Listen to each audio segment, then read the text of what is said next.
جس طرح ہمارے ڈاکٹرز نے، نرسز نے، میڈیکل ورکرز نے اس مشکل وقت کا جس طرح سامنا کیا، تو مجھے اپنی قوم کے اوپر بڑا فخر ہوا اور اپنے سارے ہیلتھ ورکرز کے اوپر۔ اور ابھی بھی ہم نے سب نے ماسک پہنے ہوئے ہیں، ہمیں ایک خدشہ ہے کہ ایک سیکنڈ ویو آ سکتا ہے، اور تھوڑا تھوڑا انڈیکیشنز ہیں کہ ہمارے کیسز تھوڑے بڑھ رہے ہیں۔ مجھے زیادہ خوف ہمارے ان شہروں میں ہے جدھر پولوشن زیادہ ہے، جدھر اسموگ زیادہ ہے، جو اگلے 2 مہینے ہیں اگر انشاءاللہ اگر ہم نے یہ صحیح طرح گزار لیے تو اس کے بعد مجھے اتنا خدشہ نہیں ہے۔ لیکن لاہور میں خاص طور پہ اب سے لے کے نومبر کے اینڈ تک جب اسموگ آئی ہوتی ہے، جب ویسے ہی وائرسز زیادہ ہوتی ہیں، تو ہمیں بڑا احتیاط کرنی پڑے گی سب کو۔ اور وہ بھی 3-4 اور شہر ہیں، کراچی ہے، گجرانوالہ جدھر زیادہ ہے، فیصل آباد اور پشاور، ادھر زیادہ خطرہ ہے۔ تو اس لیے میں آج اس پلیٹ فارم سے بھی ریکویسٹ کرنا چاہتا ہوں اپنے پاکستانیوں کو کہ بڑا دیکھ کے یہ اگلے 2 مہینے گزاریں، کیونکہ اصل تو پریشر پڑتا ہے ہمارے ہیلتھ ورکرز کے اوپر، ہمارے ڈاکٹرز اور نرسز کے اوپر، اور جو لوگ کام کرتے ہیں وہاں۔ آج میں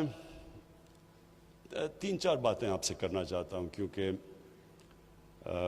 ڈاکٹرز کمیونٹی ایک ایسی کمیونٹی ہے جن کے صرف یہی نہیں کہ وہ ایک کام کر رہے ہوتے ہیں سوسائٹی میں جو سب سے زیادہ اللہ کا کام ہوتا ہے، کہ دکھی لوگوں کی تکلیفوں دور کر رہے ہوتے ہیں، اور دوسری چیز یہ کہ وہ اوپینین میکرز ہوتے ہیں، کیونکہ لوگ ڈاکٹر سے بات کرتے ہیں، بلکہ ڈاکٹر سے وہ بات کرتے ہیں جو اپنے گھر والوں سے بھی نہیں کرتے، تو وہ خاص ایک معاشرے میں ان کا مقام ہوتا ہے، اور معاشروں میں عزت ہوتی ہے ڈاکٹرز کی۔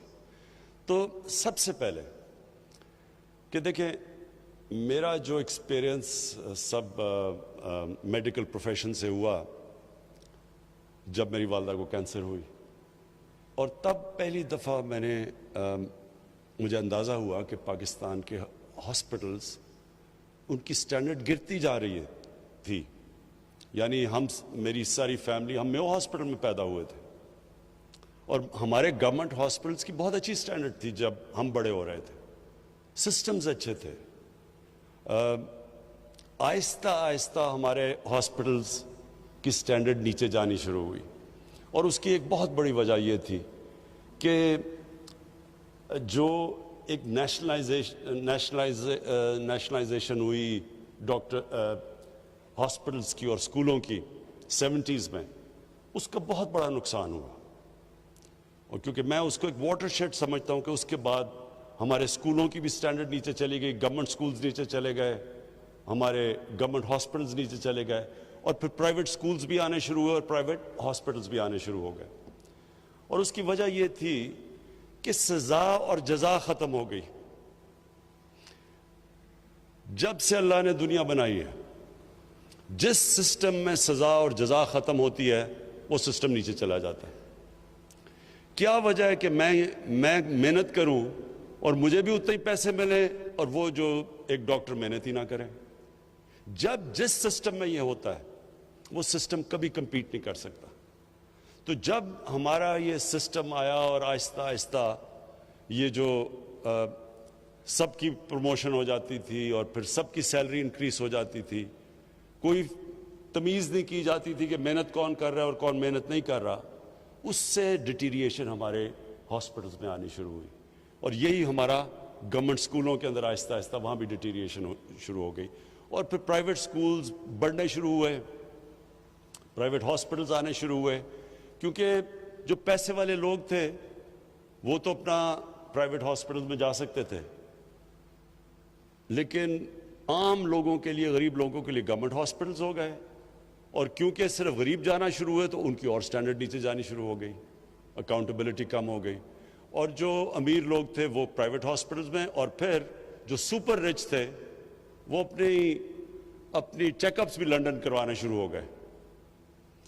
تو اس سے ہوا کیا کہ جب جو ملک کے فیصلے جنہوں نے کرنے تھے ہیلتھ کیئر کے اوپر، جب ان کو کھانسی بھی ہو تو وہ لندن چلے جائیں، تو پھر کس نے پرواہ کرنی تھی کہ پاکستان کا ہاسپٹلز اور ہمارے انسٹیٹیوشنز کیسے امپروو ہونے تھے؟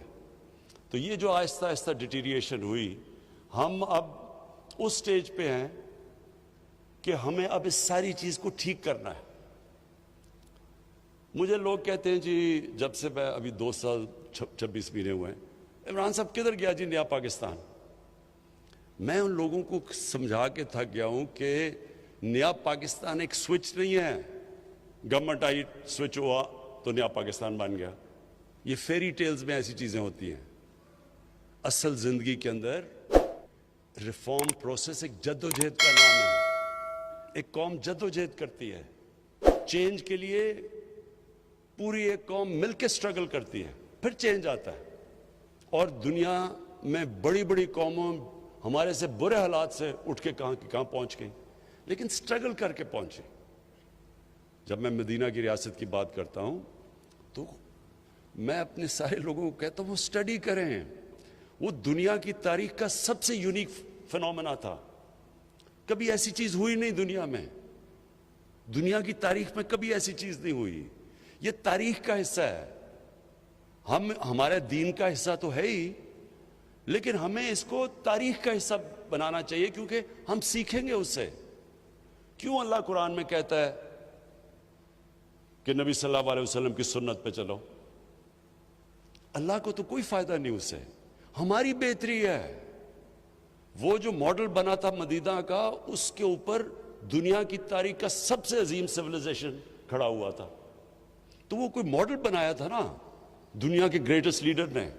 تو جب اللہ ہمیں ان کی سنت پہ چلنے کو کہتا ہے تو وہ ہمیں، جس طرح آج کل کے میں بڑے نوجوانوں کو دیکھتا ہوں کہ بل گیٹس کی کتاب پڑھ لی، وہ دوسرا وہ اسٹیو جابس کی کتاب پڑھ لی کہ کامیاب کیسے ہونا ہے، وہ اس لیے پڑھتے ہیں نا کہ ان کو رول ماڈل بناتے ہیں، لیکن کسی بھی دنیا کے انسان نے وہ اچیو نہیں کیا جو نبی صلی اللہ علیہ وسلم نے کیا۔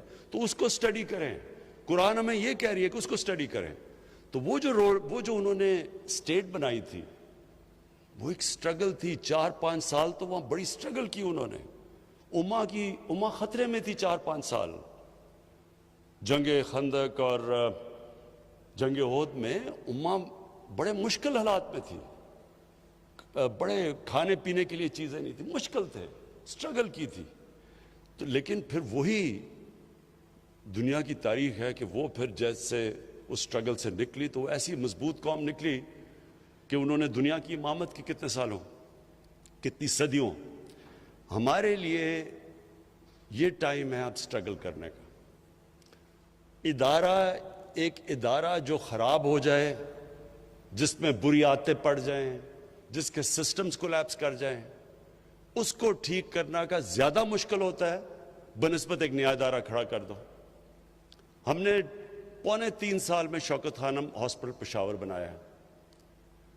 جوائنٹ کمیشن انٹرنیشنل، جو ایک امریکہ کی اکریڈیٹیشن، ایک آپ کو سرٹیفکیٹ ملتا ہے، وہ آ کے 1 ہفتہ پورا آڈٹ کرتے ہیں دنیا میں، ساری دنیا میں وہ جاتے ہیں، اور وہ پھر جب آپ کو سرٹیفائی کرتے ہیں کہ جوائنٹ کمیشن انٹرنیشنل کی آپ کو سرٹیفکیٹ ملی، اس کا مطلب انہوں نے سرٹیفائی کیا کہ وہ انسٹیٹیوشن انٹرنیشنل سٹینڈرڈ کی ہے۔ تو دونوں شوکت خانم، پہلا یہ لاہور والا اور پھر جو پشاور میں 3.25 سال میں بنا، دونوں کو جوائنٹ کمیشن انٹرنیشنل کا سرٹیفکیٹ مل چکا ہے۔ میننگ کہ ایک نیا ہاسپٹل بنانا 3 سال میں ایک انٹرنیشنل سٹینڈرڈ کا ہاسپٹل بن گیا۔ لیکن جو پرانے ہاسپٹل تھے پختونخوا کے، لیڈی ریڈنگ ہاسپٹل، خیبر میڈیکل کالج، ان کے لیے جو ہم نے ریفارم کرنے کی کوشش کی، یہ بڑا لمبا پروسیس ہے۔ اس میں عدالتوں میں جانا پڑا، سٹے آرڈرز ہو گئے، سزا اور جزا کا کانسیپٹ نہیں تھا، کسی کو جو کام نہیں کر رہا اس کو نکالتے تھے، وہ جا کے سٹے آرڈر لے لیتا تھا۔ سسٹمز بڑے مشکل تھے چینج کرنے کے لیے، بری عادتیں پڑ چکی تھی۔ تو وہ جو آہستہ آہستہ پروسیس ہوا، وہ ڈاکٹر فیصل نے بتایا نہیں آپ کو کہ وہ جو ہم نے ریفارمز کری ہیں ان کو، اور ریفارم ہے کیا؟ ایم ٹی آئی ریفارم کیا ہے؟ پرائیویٹائزیشن ہے؟ پرائیویٹائزیشن نہیں ہے، ان کو آٹونومائز کرنا ہے کہ وہ ہاسپٹل چلے میرٹ کے اوپر، سلیکشن ہو میرٹ پہ، پھر سزا اور جزا ہو، جو کام کرتا ہے وہ اوپر آئے، جو نہیں کرتا اس کو نکالا جائے، جو کہ دنیا میں سارے کوالٹی ہاسپٹلز میں ہوتا ہے۔ تو جو وہ سسٹم بنا رہے ہیں سزا اور جزا کا اور میرٹ کا، اس کا نام ہے ہاسپٹل ریفارمز، جو MTI ہے۔ اور اس کے اوپر جان کے، اور میں یہ کہہ رہا ہوں جان کے، کیونکہ یہاں وہ چھوٹے چھوٹے مافیا بیٹھے ہوئے ہیں جو چینج نہیں آنے دے رہے۔ چینج جو ہوتا ہے یہ کیوں مشکل ہوتا ہے؟ آپ ریفارم کرنا چاہتے ہیں، کیوں ریفارمز مشکل ہیں؟ ریفارمز مشکل اس لیے ہیں کہ ایک چھوٹا سا مافیا بیٹھ جاتا ہے، ویسٹڈ انٹرسٹ بیٹھ جاتا ہے، جو فائدہ اٹھا رہا ہوتا ہے کرپٹ سسٹم سے۔ تو جب آپ چینج کرنے جاتے ہیں، وہ آرام سے تو نہیں ہاتھ کھڑے کر کے کہنے لگے کہ ہاں جی چینج کر دو، جن کے مفادات جا رہے ہیں۔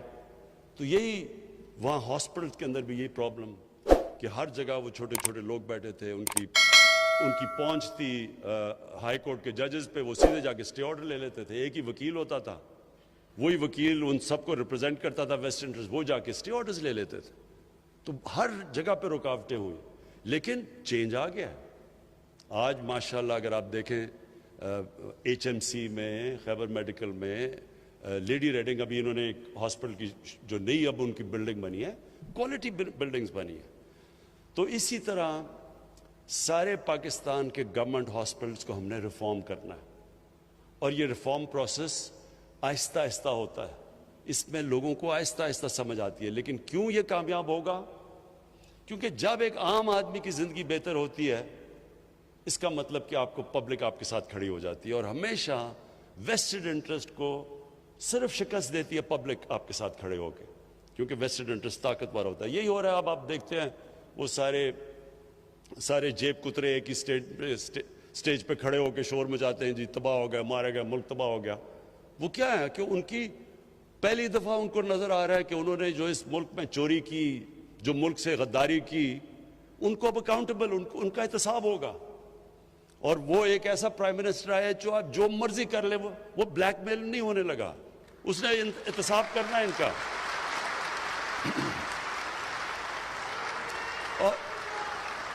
اور انشاءاللہ آپ یہ دیکھیں گے، یہ میری بات مان لیں، یہ پاکستان کے ڈیفائننگ مومنٹس ہیں، فیصلہ کن وقت ہے پاکستان کا۔ یہ سارے جو 30 سال سے اس ملک میں بار بار انہوں نے باریاں لی ہیں، یہ سب اکٹھے اسی طرح ہی ہیں جس طرح وہ ہاسپٹل میں چھوٹا سا مافیا اکٹھا ہو جاتا ہے، چینج نہیں آنے دیتا۔ یہ بھی چینج ڈرے ہوئے ہیں کہ ان کو تو زیادہ نقصان ہوگا چینج سے، لیکن ڈاکٹرز کی تو صرف روزی جائے گی۔ جو روک رہے ہیں ان کو تو خیر انہوں نے جیلوں میں جانا ہے۔ جو ہاسپٹل ریفارمز ہیں وہی راستہ آگے پاکستان کا۔ ہمارے ہاسپٹلز، یہ بالکل نہیں ہونا چاہیے کہ صرف غریب آدمی گورنمنٹ ہاسپٹل میں جائے اور وہاں اس کو جیسا علاج سب سٹینڈرڈ ملے، اور صرف پیسہ ہو تو آپ کو اچھا علاج پرائیویٹ ہاسپٹلز میں ملے۔ دوسری چیز، ہیلتھ کارڈ، انصاف ہیلتھ کارڈ۔ دیکھیں، ہمیں پختونخوا میں جب آئے تو 2-3 سال تو مسلسل یہ سننا پڑا، جی کدھر ہے نیا پختونخوا؟ سارے ہمیں کہیں جی کدھر ہے، جی کدھر ہے تبدیلی؟ تو جب رزلٹ آیا 5 سال کے بعد، تو کبھی بھی پختونخوا میں یہ نہیں ہوا کہ ایک حکومت کو انہوں نے دوسری دفعہ باری دی ہو۔ اس باری ایک ہماری کولیشن حکومت تھی، جب الیکشن ہوا تو 2/3 اکثریت ملی ہمیں۔ اس کی وجہ کئی وجوہات تھی۔ ایک تو تھا کرپشن، بالکل نیچے لے گئے ہم، کرپشن چلی گئی نیچے۔ اس کے بعد ایک لوکل گورنمنٹ سسٹم، گاؤں کے لیول کے اوپر ہم نے ان کو امپاور کر دیا، وہ بھی تھا۔ پولیس کو کافی چینج آ گیا پولیس کے اندر۔ لیکن جو سب سے زیادہ وجہ عوام کھڑی ہوئی تحریک انصاف کی حکومت کے ساتھ، ہمیں ووٹ دیا، وہ تھا صحت کارڈ۔ اور وہ کیوں تھا؟ دیکھیں، آپ تصور کریں، اور آپ ڈاکٹرز ہیں، آپ دیکھتے ہوں گے، سوچیں غریب گھر ہے، دہاڑی دار ہے، سارا دن وہ محنت کر رہا ہے، مشکل سے وہ پیسہ بناتا ہے کہ اپنے بیوی بچوں کو وہ کھانا صحیح دے دے۔ اس گھر کے اندر اگر بیماری ہو جاتی ہے، امیجن کریں کہ وہ کیا کریں گے. سارا گھر غربت کے نیچے چلا جاتا ہے. یہ ساری ریسرچ شو کرتی ہے کہ پاورٹی، غربت، اس کی ایک بہت بڑی وجہ یہ ہے کہ غریب گھرانے میں بیماری ہو جاتی ہے. میں نے جب یہ شوکت خانم جو ہاسپٹل کیوں بنایا کہ ایک میں نے غریب کینسر کا مریض دیکھا. میں میو ہاسپٹل کے باہر ڈاکٹر کی انتظار کر رہا تھا. اس غریب وہ سارا دن بیچارہ مزدوری کرتا تھا اور دن کو رات کو بیٹھتا تھا اپنے بھائی کے ساتھ جو کہ جس کو کینسر ہوئی تھی. تو تب میں نے سوچا کہ ہم جن کے پاس سب کچھ ہے، ہمیں اتنی عذاب پڑا ہوا ہے کہ ہمارے گھر میں کینسر ہے، تو ان بیچارے غریب گھروں میں کیا ہو رہا ہوگا. وہ تھا کانسیپٹ شوکت خانم کا. لیکن اس کا سیکنڈ کانسیپٹ یہ تھا کہ جب ایک غریب آدمی ہاسپٹل میں آئے تو اس کو بالکل اسی طرح ٹریٹ کیا جائے جس طرح جو مریض پیسے دے رہا ہے اس کو ٹریٹ کیا جائے. یہ میں نے کدھر دیکھا؟ میں اپنی جب والدہ کو امریکہ انگلینڈ لے کے گیا، میں اپنی والدہ کو جب انگلینڈ لے کے گیا تو میں تو پیسے دے کے اپنی والدہ کا علاج کروا رہا تھا. ساتھ ان کے ایک نیشنل ہیلتھ سروس کے اوپر مفت علاج ہو رہا تھا ایک خاتون کا. میں نے دیکھا کوئی ڈاکٹر اور نرس فرق نہیں کر رہے تھے ان دونوں کے اندر، دونوں کو ایک ہی طرح کا علاج کر رہے تھے. آج مجھے فخر ہے اور آپ خود جا کے چیک کر سکتے ہیں، شوکت خانم ہاسپٹل میں غریب اور امیر مریض کے اندر کوئی فرق نہیں کیا جاتا.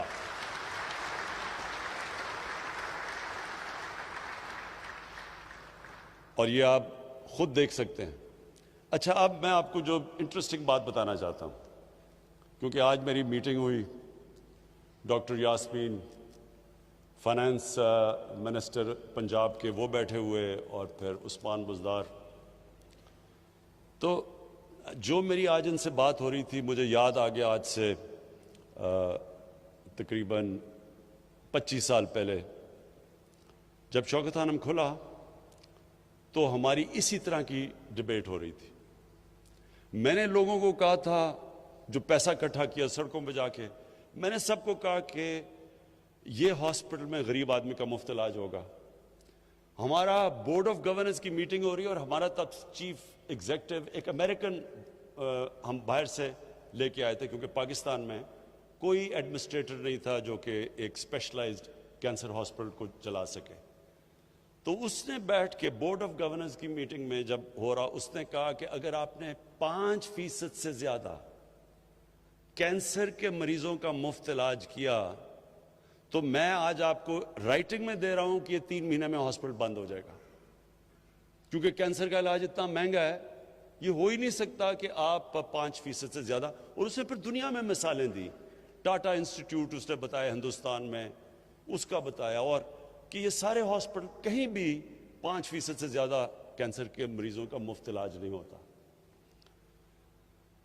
تو میں نے تو اس کو کہا کہ میں نے تو لوگوں سے وعدہ کیا ہوا ہے کہ 70% کینسر کے مریضوں کا میں مفت علاج کروں گا. میں نے تو یہ کوئی پرائیویٹ ہاسپٹل بنانے کے لیے تو نہیں کیا، میں نے تو کوئی اس لیے تو نہیں پیسہ اکٹھا کیا کہ میں کمرشل ہاسپٹل بنا دوں. وہ 3 مہینے کے بعد چلا گیا، وہ 3 مہینے کے بعد چلا گیا. آج بھی دنیا کا یہ واحد کینسر ہاسپٹل ہے جدھر 75% کینسر کے مریضوں کا مفت علاج ہوتا ہے اور آج بھی چل رہا ہے. تو میں نے آج جو میٹنگ کی، ڈاکٹر یاسمین بہت گھبرائی ہوئی تھی، برا حال تھا ان کا، کیونکہ میں نے کہا کہ سارے پنجاب کے آپ نے لوگوں کو ہیلتھ کارڈ دینا ہے. تو اور میں یہ بھی بتا دوں کہ پختونخوا میں انہوں نے فیصلہ کر لیا ہے کہ سارے پختونخوا کے لوگوں کو ہیلتھ کور دیں گے، ہیلتھ کارڈ دیں گے. یہ بہت بڑی بات ہے. ڈیولپ ملکوں کے اندر، امیر ملکوں کے اندر بھی یہ نہیں ہوتا کہ ساری یونیورسل ہیلتھ کوریج امیر ملکوں میں بھی نہیں ہے. تو جب میں نے ان کو بتایا کہ پختونخوا میں انہوں نے کر دیا تو آپ کو بھی پنجاب میں کرنا ہے، تو انہوں نے بڑا کہا جی پنجاب بہت بڑا ہے، پتہ نہیں کدھر سے پیسے آئیں گے، 40 ارب پتہ نہیں کتنے ارب. تو میں نے ان کو یہ تب بھی یہ سمجھایا کہ دیکھیں، یہ آپ جب ایک غریب انسان کو، جب ان کو آپ ان کے پاس ہیلتھ کارڈ آئے گا غریب گھرانے کے اندر، ہو سکتا ہے ان کو علاج نہ ہی کروانا پڑے، لیکن ان کو جب کانفیڈنس ہوگا کہ اگر ہمیں کوئی ہمارے گھر میں بیماری ہوتی ہے تو ہم صرف گورنمنٹ ہاسپٹل نہیں، ہیلتھ کارڈ کی وجہ سے کسی بھی ہسپتال میں جا کے اپنا علاج کروا سکتے ہیں۔ اب سوچیں،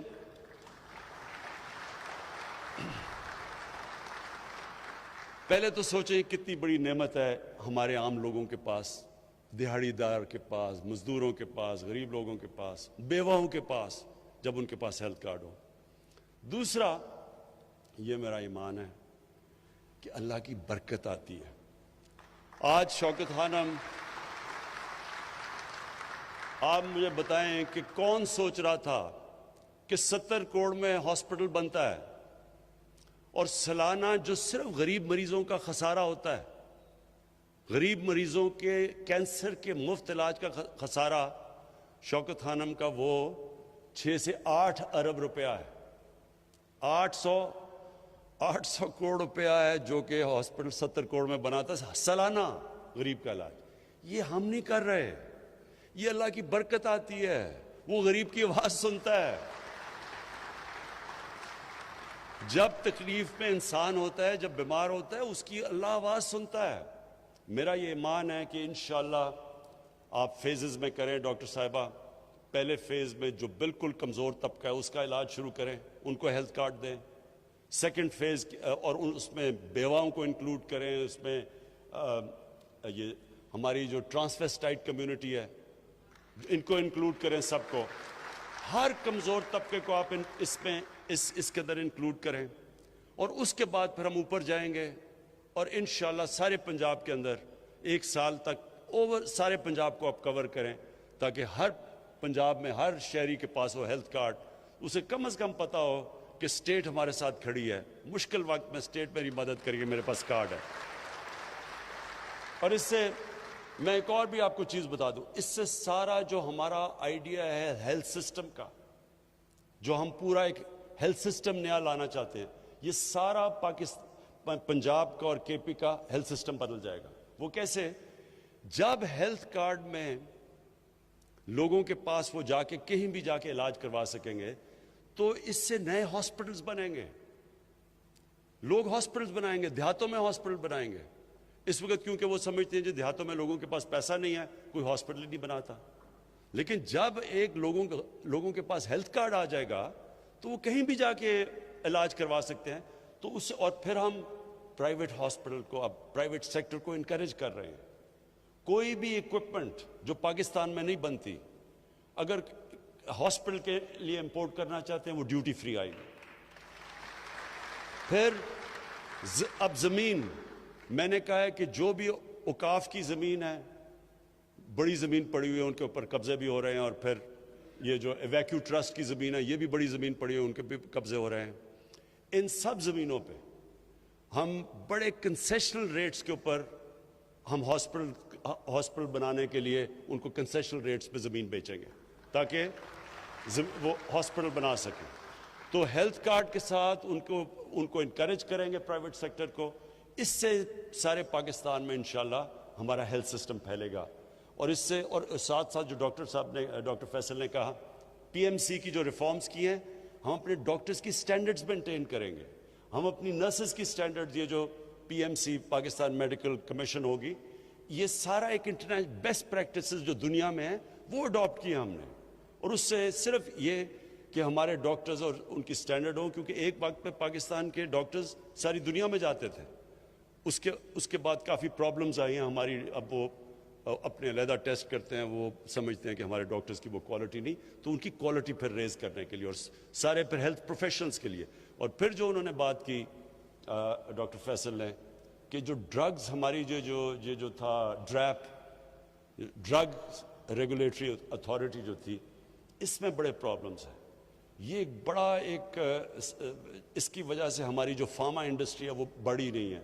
ہندوستان میں غالباً 40 ارب ڈالر کی ایکسپورٹ ہے، 40 ارب ڈالر کی ہندوستان ایکسپورٹ کرتا ہے اپنی میڈیسنز۔ اس کے مقابلے میں پاکستان کی نہ ہونے کی ایکسپورٹس ہے، حالانکہ یہاں بہت پوٹینشیل ہے۔ تو ہم نے فیصلہ کیا ہے کہ اپنی فارما انڈسٹری کو پورا انسینٹیوائز کریں گے، ان کی مدد کریں گے، اور تاکہ یہ جو دوائیوں کی قیمتیں نیچے آئیں. جتنی ہماری فارما انڈسٹری بڑھتی جائے گی, اکانومیز آف اسکیل آئیں گی, ہماری دوائیوں کی انشاءاللہ آگے جا کے کوالٹی بھی ہوگی اور قیمتیں بھی کم ہوں گی. یہ ساری ریفارمز ہم کر رہے ہیں. آخر میں آپ سب کو جو لاسٹ پیغام دینا چاہتا ہوں وہ یہ ہے کہ دیکھیں,